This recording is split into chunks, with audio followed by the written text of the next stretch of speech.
Pessoal, então bom dia. Eu vou falar um pouquinho sobre a ceratite por acanthameba, né, que é um tema que o Dr. Pedro Paulo selecionou para a gente aqui. E um tema bastante importante aqui dentro da oftalmologia, porque um tema que pode ser, tem um potencial de prevenção importante, se a gente orientar bem o paciente que é o grupo de risco. E pelo desfecho não ser tão, grande parte das vezes não ser um desfecho tão esperado, né? Um tratamento difícil que pode não evoluir da forma como a gente gostaria. Bom, então aqui a gente tem um desenho esquemático da acanthameba, né? Mostrando ali que é um protozoário com núcleo próprio, né? Envolto por uma membrana, então é um eucarioto.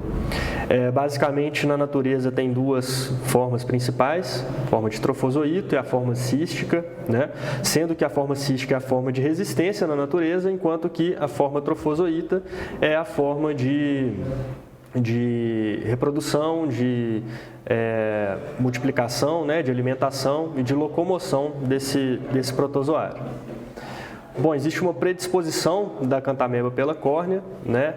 Então, quando a gente fala de acanthameba na superfície ocular, a gente pensa logo na ceratite amebiana, né? Então, a acanthameba na oftalmologia nos leva quase que automaticamente a pensar na ceratite por acanthameba, né? Então, aqui a gente tem uma citologia de impressão que revela alguns cistos de acanthameba na superfície da córnea, com o comprometimento do epitélio, num paciente usuário de lente de contato gelatinosa.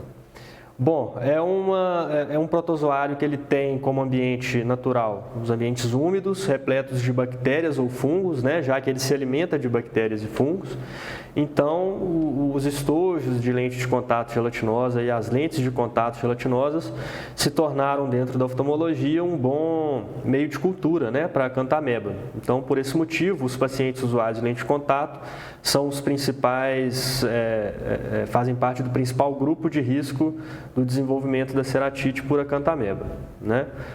Os primeiros casos de ceratite por acanthameba foram descritos no Brasil em 1988, é relativamente recente essa descrição, e desde então eles vêm aumentando de frequência, né, por conta até da disseminação das lentes de contato gelatinosas. Hoje em dia o paciente tem um acesso muito mais fácil às lentes de contato, então esses casos vêm aumentando, né? Então, grande parte das vezes os usuários de lente de contato serão os principais acometidos. E naqueles casos onde não há relação com as lentes de contato, existe um histórico de trauma com vegetal ou com inseto. Bom, então aqui eu coloquei uma imagem representativa, aqui um esqueminha de como acontece a fisiopatologia, né, da doença. Basicamente, o protozoário ele vai se aderir ao epitélio da córnea, né, através de adesinas que vão exercer esse papel de adesão, e uma vez aderidos no epitélio da córnea, eles vão ser tóxicos à córnea, né? Eles fazem fagocitose e eles liberam algumas toxinas que vão levar à lesão do epitélio corneano, da membrana basal, né, do epitélio, e eles podem ganhar o estroma, tanto mais superficial quanto mais profundo. E aí, chegando ali no estroma profundo, eles podem inclusive levar a lesão neural, né, a ceratoneurites, que eu vou mostrar mais adiante. Então, é uma doença que não fica restrita só ao epitélio da córnea. Felipe, só volta um pouquinho. Aqui a gente chama atenção uma coisa interessante que você tem que colocar. Ela não precisa de ter abertura epitelial. Ela mesma cria a abertura, né? A acanthameba mesmo cria essa abertura. Então é diferente da bactéria, que vocês se lembram que a gente, tirando algumas exceções, elas vão precisar que o epitélio esteja lesado, porque elas não têm capacidade de ultrapassar o epitélio. A acanthameba, isso ele não precisa, ela mesma vai fazer isso. Então isso é um fator, né, tudo bem? Isso é um fator de complicação, né, para nós, porque você não tem aquela história do olho que tem que ter machucado para poder ter o acesso do patógeno, ele mesmo vai criar esse acesso, né? Então a questão é mais grave, né, do que os contatos com bactérias. E pode continuar, Felipe, pode.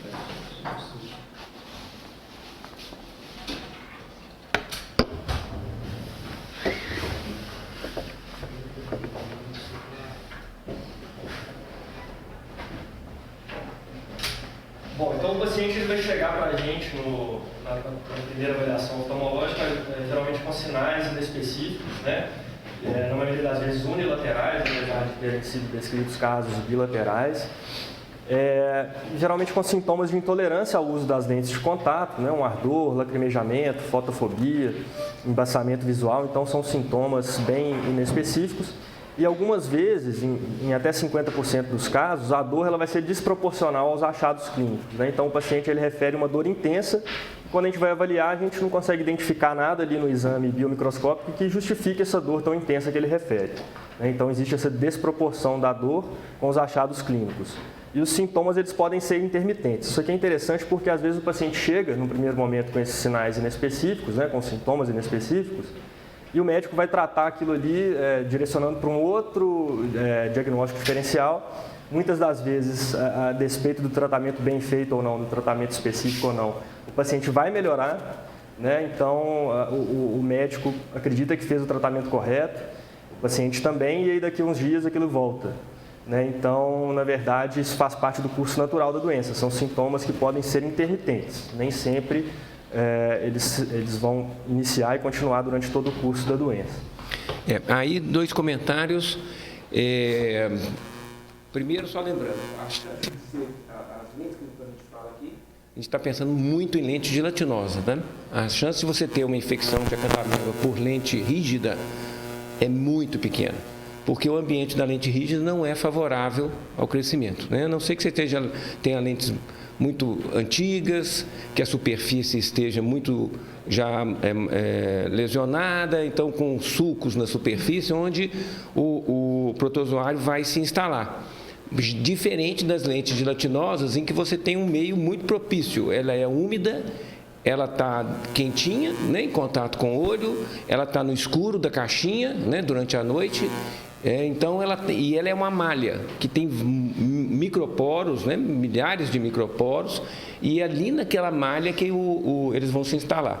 Por isso que a chance de você ter uma infecção oriunda de lente de contato, seja por acanthomeba, por bactéria, por fungo, ela é muito superior nos casos de lente de contato gelatinosa aos casos de lente de contato rígida. Outra situação interessante é que o usuário da lente de contato rígida, ele manifesta o sintoma muito precocemente.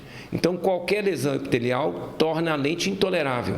Então, ele para de usar a lente e vai procurar uma ajuda, porque ele precisa voltar a usar a lente.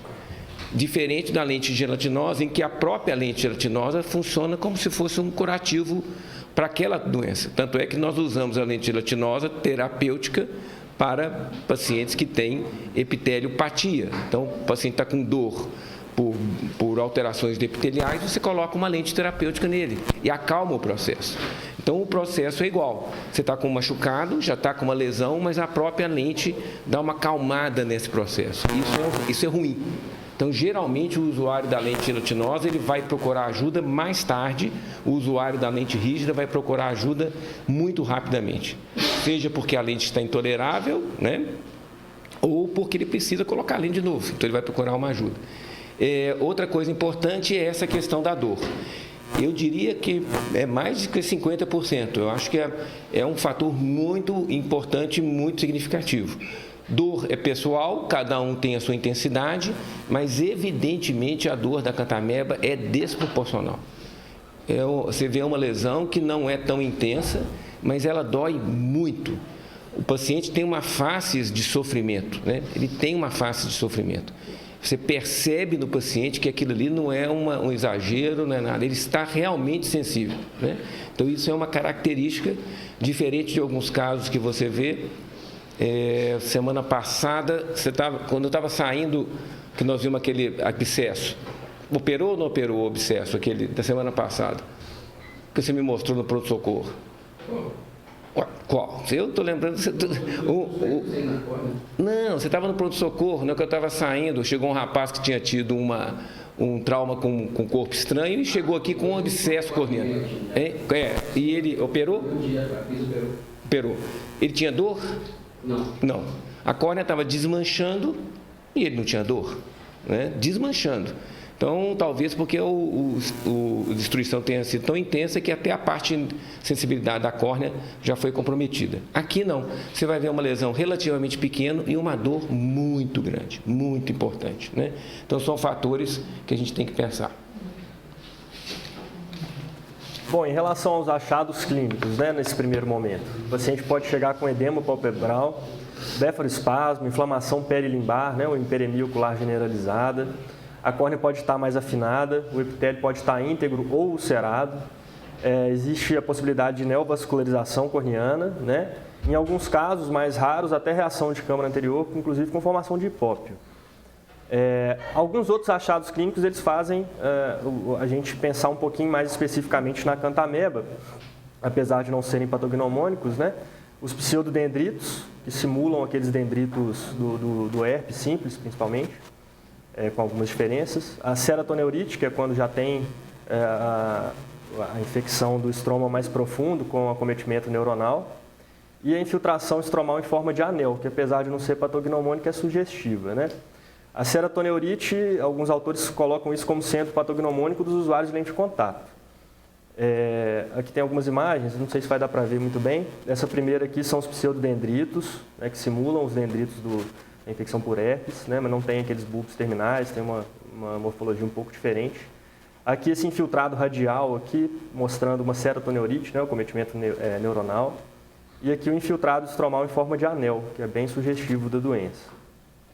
Só um pouquinho, Felipe. Então, bom, uma das coisas que confunde também é porque o herpes também é monocular, né? Então, o herpes é monocular, a acanthameba, né, assim, você pode... você tem que ter muito azar, né, para ter a acanthameba bilateral. Então, assim, apesar de não ser nada absurdo, porque se o meio está contaminado, né, você tem a caixinha suja dos dois lados, a lente mal cuidada dos dois lados, então... não seria, né, na verdade, seria até esperado que você tivesse uma contaminação bilateral, né, pelo uso inadequado da lente, conservação inadequada da lente, mas não é o que acontece na prática. Então, o herpes é caracteristicamente monocular, então isso é um fator de confusão. Outra coisa importante é o linear, tá, gente? Vocês nunca vão ver essas neurites verticais, assim, ó. Por que vocês não vão vê-las verticais? Porque o nervo caminha assim. Então, os nervos migram, né? Vocês lembram aquela malha nervosa, né? A malha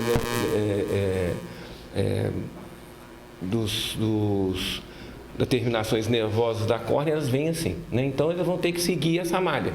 Então, eles vão ser sempre nesse sentido, tá? Finos, né? Porque eles escolhem lá um caminho e vão fazer.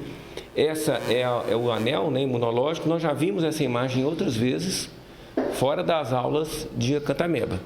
Então, isso não é ele é comum na acanthameba, mas não é exclusivo da acanthameba. E sempre com núcleos mais transparentes, tá? Então, a periferia bem densa e o núcleo mais transparente, né? Isso é uma resposta imunológica. Essa disposição circular acontece com outras situações também, mas são fatores que você vai associando. Dificilmente você vai pegar nessa fase, dificilmente. Você geralmente vai pegar ele aqui assim, ó. É esse daqui que é o final, que você já está numa fase mais evolutiva. Então, geralmente ele já apareceu para você, já foi em vários lugares, o tratamento não deu certo e ele está chegando assim desse jeito para você, né? Então, aqui algumas outras imagens mostrando o que eu falei em relação à reação de câmara, até formação de hipópio, não é muito frequente, mas pode acontecer. Aqui a evolução da doença, né, a fase precoce da infecção, aqui a fase dos pseudodendritos e uma fase já avançada com infiltrado estromal importante. Essa do meio parece até geográfica já, né? Parece. Eu diria que é, né? Parece até a minha foto, será que foi a minha que eu passei na parte? Bom, os diagnósticos diferenciais. Então, o herpes simples, a gente tem que sempre colocar como um diagnóstico diferencial devido aos dendritos do herpes simples, né, que podem ser simulados pelos pseudodendritos. Em casos de infiltração estromal, pensar também no herpes estromal, né, necrosante. As úlceras fúngicas e úlceras por anestésicos, nos casos de ulceração, também tem que ser incluídas no diagnóstico diferencial.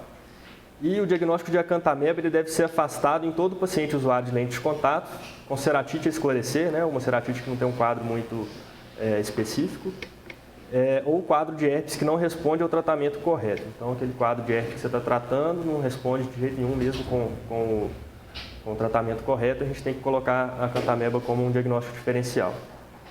Em relação ao diagnóstico definitivo, ele é basicamente laboratorial.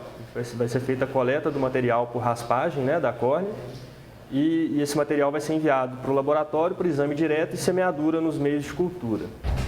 Pelo exame direto, consegue-se a detecção presuntiva do protozoário, né, na própria amostra, na lâmina, ali, via microscópio, geralmente corada por hematoxilina e giensa. Existe uma outra técnica de coloração, que é o Calcor-Fluor White, que é uma substância fluorescente que vai corar principalmente os cistos, e na lâmina ela vai aparecer numa coloração azul bem fluorescente. E o exame direto a fresco é o que melhor oferece a caracterização morfológica, né? Ou seja, se é cisto, se é trofozoído. Aqui tem duas imagens mostrando o Calcor-Fluor, aqui à esquerda, e à direita a coloração com hematoxilina e giensa, mostrando aí o protozoário numa amostra no exame direto. Em relação à cultura, o cultivo vai ser feito num meio de cultura não nutriente, né, que vai conter bactérias inativadas, geralmente Escherichia coli morta, e é o padrão ouro para o diagnóstico definitivo da condição.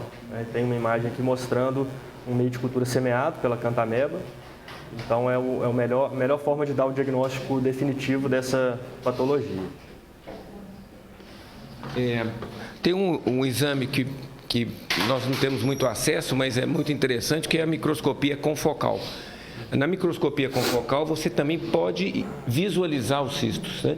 Então, é um exame feito direto no paciente, não há necessidade de coleta de material nem nada. A dificuldade técnica desse exame é que poucos lugares no Brasil fazem e, tecnicamente, é um exame difícil, mas ele identifica com segurança também a presença dos trofozoítos e tudo, né?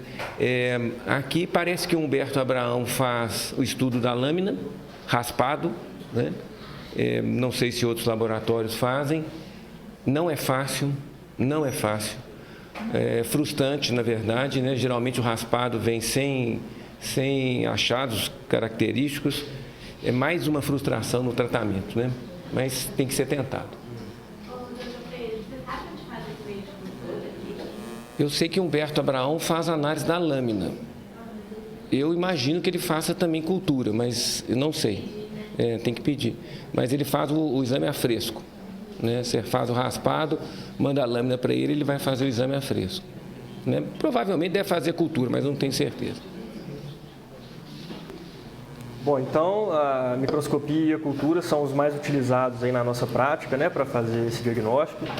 E ainda existe uma outra maneira que a gente pode abrir mão dela, que é o PCR, né, que é a identificação ali do genótipo, né, do DNA do protozoário, que hoje em dia é mais utilizada em caráter acadêmico, não tanto como diagnóstico, né? Então, independente da microscopia ou da cultura ou do PCR virem positivos, a gente já está liberado para começar o tratamento desse paciente. Em relação à cultura das lentes de contato e do estojo, a gente deve ou não deve fazer?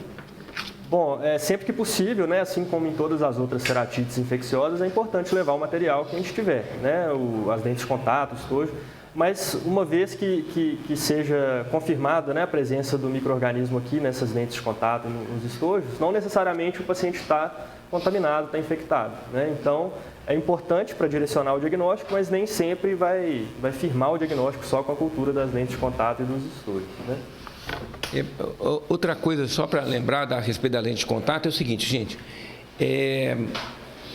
Por que você não pode, por exemplo, manter lente de contato em soro fisiológico, né? Por que você tem que mantê-la em meio de conservação, né? As lentes, esses meios de conservação, eles, além de hidratar a lente, além de tirar proteína da lente, além de tirar detritos da lente, eles também têm a função de esterilizar a lente. Então, eles combatem bactérias, combatem fungos e combatem também a cantameba, né? Então, isso é importante.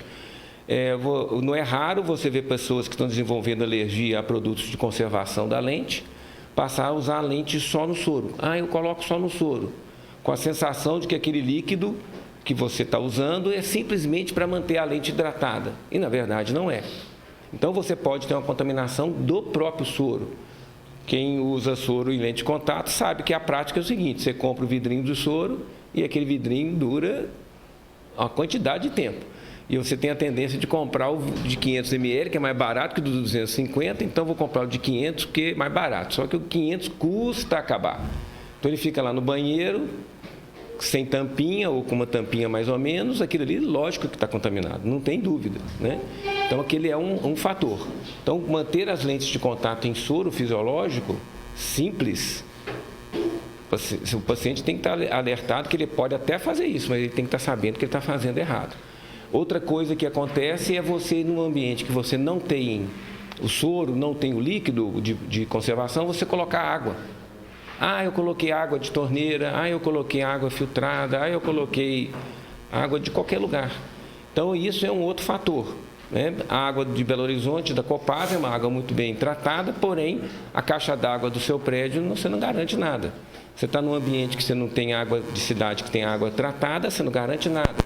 Então, um dos casos que eu tive de acantameba foi exatamente isso. Um engenheiro de Belo Horizonte, fazendo obra no interior do Maranhão, começou a ter um problema com a lente, ele é usuário de lente, não levou o negócio, colocou a lente colocou lá na água da obra lá. Colocou, abriu, colocou a lente lá dentro, teve uma infecção com a acantameba gravíssima, né? Provavelmente a água estava contaminada, né? Então, assim, são coisas que a gente tem que alertar para os pacientes de usuários de lente de contato, né?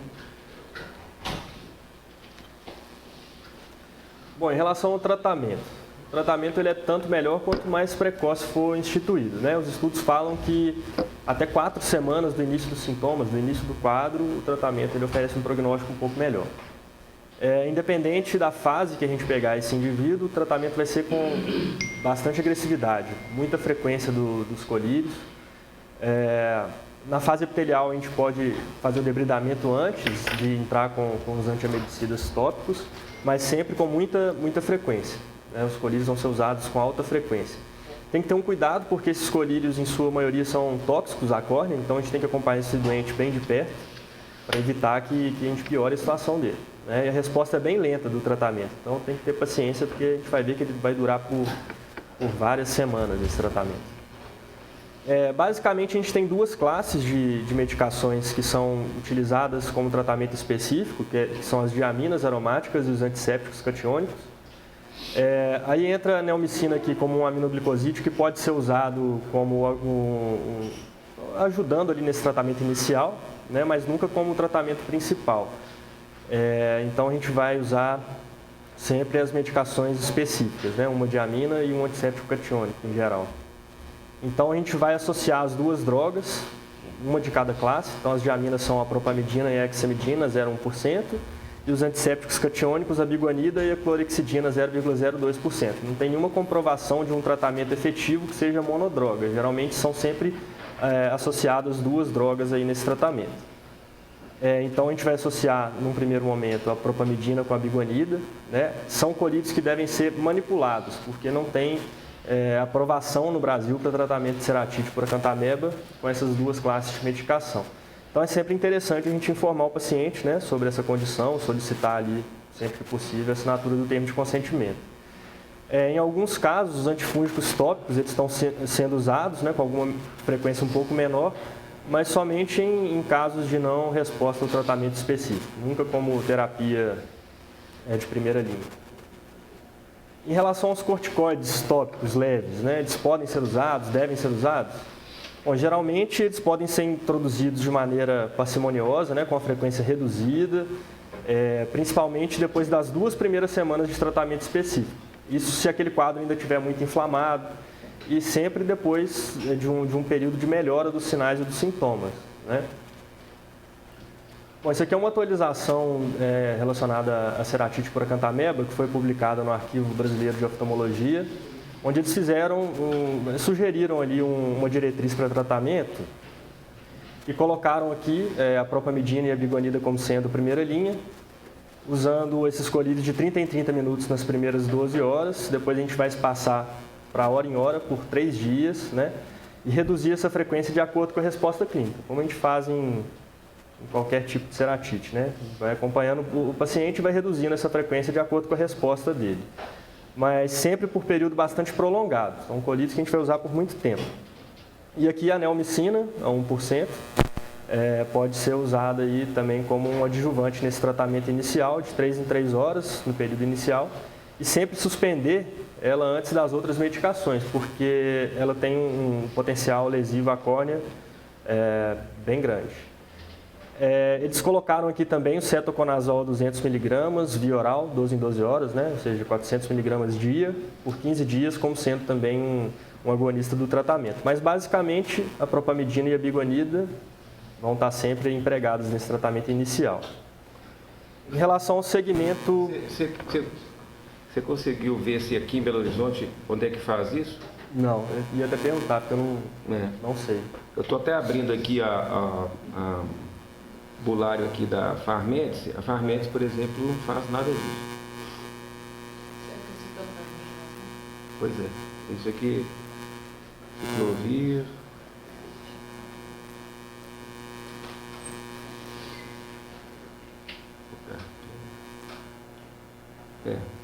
Aqui no bulário dela, como pronta entrega aqui, nada. Pronta entrega, que eu falo assim, né? Pode ser manipulado, não cita nenhuma delas.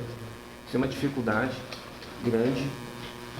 Né? Eu sei que tem algumas farmácias que conseguem importar. O que acontece é a importação. O Brolene, né, que é a biguanida, o pessoal às vezes consegue, mas não é fácil o acesso. Né? Em casos em que, mesmo tratando a infecção, né, o quadro agudo inicial, pode se desenvolver depois a inflamação corneana imunológica, né, que não está relacionada à infecção ativa, mas sim uma resposta imunológica do indivíduo àqueles restos ali que ficaram ali do patógeno. Né? Então, infiltrados numulares, edemas corneanos tardios podem acontecer. Nesse caso, os corticoides leves eles exercem um papel importante, né, de limitar essa inflamação. Mas, numa vez que a gente tiver um paciente que já foi tratado e aparece com esses infiltrados tardios, a gente não pode descartar que ele não teve uma recorrência da infecção, né?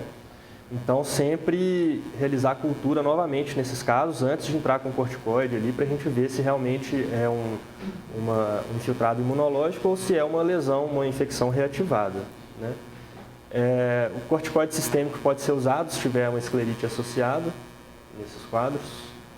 Então, aqui tem uma imagem de uma opacidade, né, um anel estromal imune. Nesse caso, já não tinha mais nenhum indício de infecção ativa do protozoário, mas com esse infiltrado imune estromal. Então, aqui, só para vocês verem, o momento da entrada do corticoide é uma coisa muito de sensibilidade, né? Então, nós estamos vendo aqui que nessas patologias muito agressivas, com frequência, você acaba tendo que entrar com corticoide em algum momento da doença. Né? Existe... Depois de um certo tempo, isso vale para as bacterianas, para as súcias. Depois de um certo tempo, você começa a ter uma toxicidade local pelos detritos, né, causados pela lise bacteriana, a lise das paredes dos protozoários. Então, começa a ter um problema inflamatório, e não só infeccioso, mas inflamatório. Quando que você entra com o corticoide? Isso é uma coisa muito sensível. Você pode comprometer o seu tratamento porque entrou com corticoide na hora errada, ou você pode prolongar um tratamento se você não entrar com corticoide na hora adequada. Né?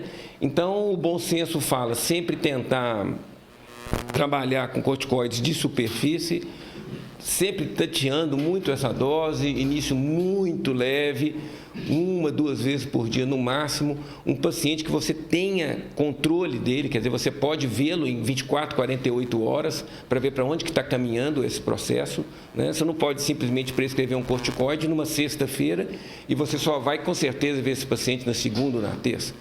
Final de semana não é momento para mudar tratamento, né? Você não muda tratamento em final de semana, a não ser que você tenha disponibilidade para acompanhar esse paciente no final de semana. Então, se você quiser mudar, mude no início da semana para você poder ter as condições de acompanhar. Nesse quadro aqui tem coisas que falam a favor e contra essa imagem, tá, gente? Ver uma foto é relativo, mas aqui nesse quadro a gente tem situações que falam a favor e contra uma doença em remissão ou provavelmente só uma cicatriz, né? Um processo cicatricial final. O que fala a favor disso? Você tem uma área bem comprometida, mas um restante de córnea com uma transparência bem aceitável, né? Bem aceitável. Dá para ver o anel aqui em cima? Né? Dá para ver? Dá, né? Então, essa fase é a fase de limite, né? Então, isso fala a favor de um quadro em evolução, para melhor, né? Para melhor. Então, você vê que as bordas estão mais limitadas, você vê áreas importantes da córnea sem comprometimento, sem edema, transparência boa. Então, é sinal que esse quadro, no mínimo, está limitado, né? Ele está conseguindo ali limitar o processo, ele não está em franca expansão. O que fala contra? Hiperemia, tá? O olho está muito vermelho ainda, né? Nas áreas que estão aparecendo aqui. Então, alguma coisa está em atividade. Esse processo não está calmo, não. Então, talvez seja a hora de você entrar com corticoide aqui. Talvez seja a hora de você entrar com corticoide. É óbvio que você já viu esse paciente hoje, a primeira vez, vou entrar com corticoide. Lógico que não.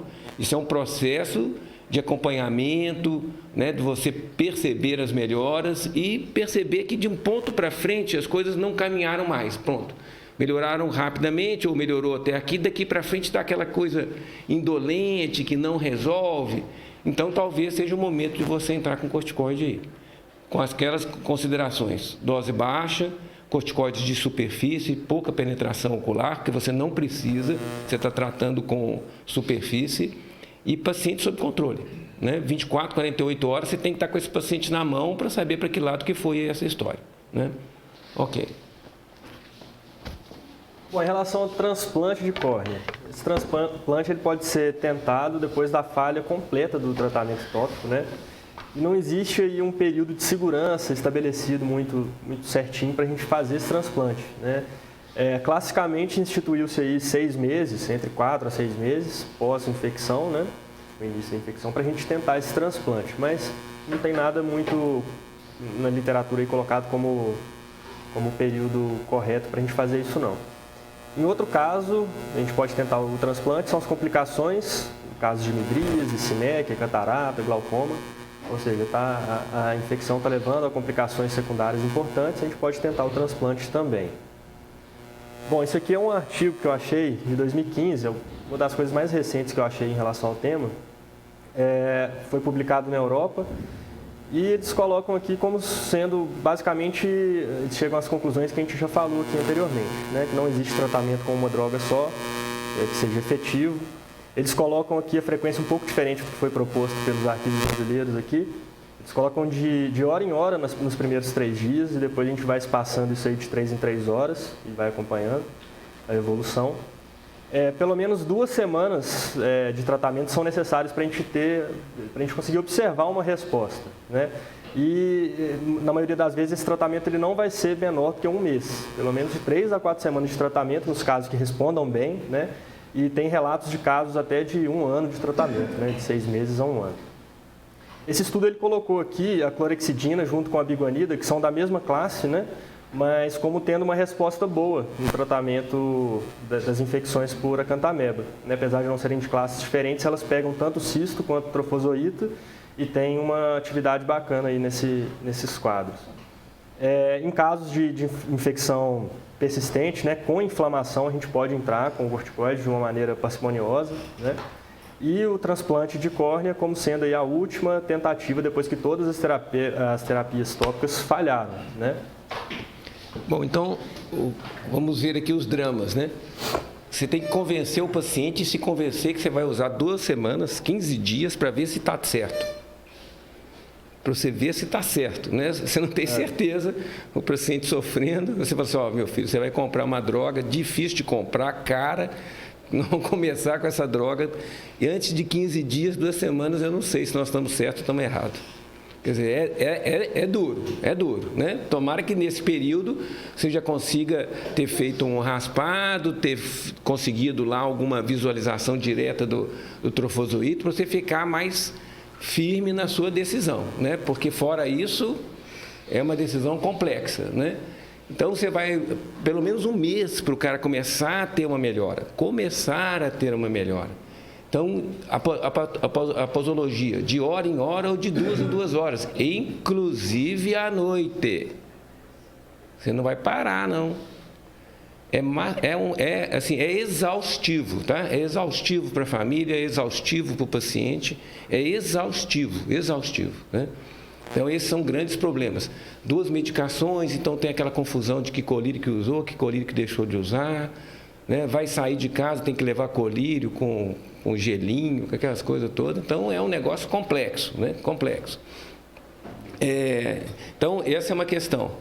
A opção de se fazer transplante no mínimo com 6 meses é porque nós estamos vendo que o tratamento é longo.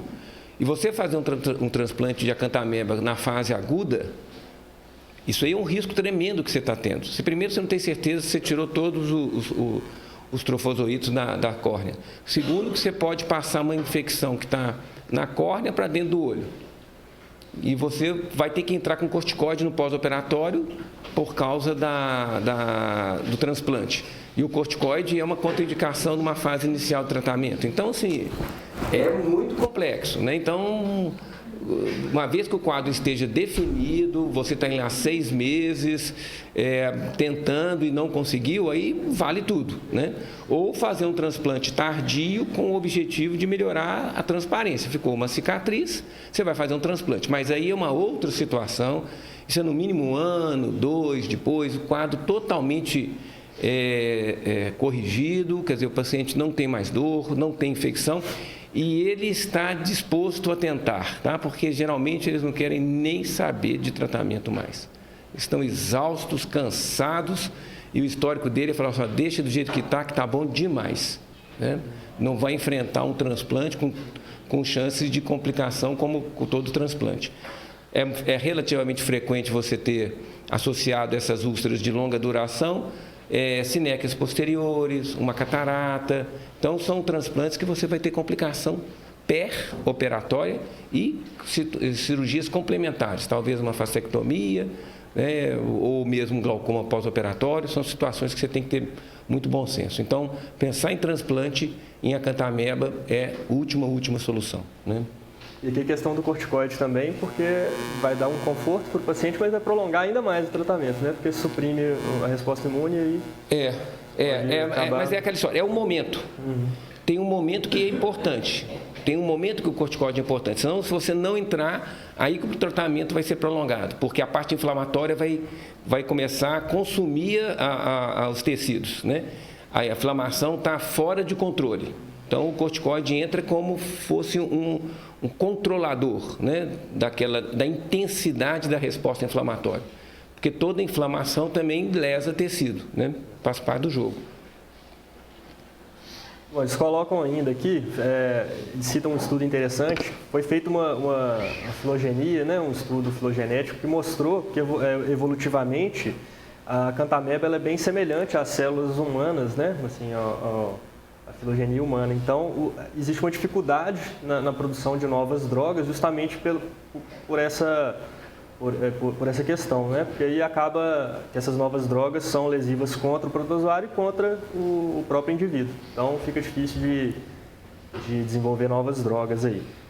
Tem um estudo mais recente que fala sobre as alquil-fosfocolinas, que são uma substância parecida com fosfolipídios que foram desenvolvidos em laboratório, né, sintéticas, que mostraram in vitro e in vivo uma boa resposta contra tripanossoma, entamoeba histolítica, leishmania, e agora estão sendo feitos estudos com a acantameba, que tem mostrado uma resposta interessante também, mas são coisas ainda muito incipientes, não tem nada muito definido não. Bom, a prevenção da infecção ainda é um dos fatores mais importantes, né? Principalmente se a gente levar em conta que os usuários de lente de contato são os principais acometidos.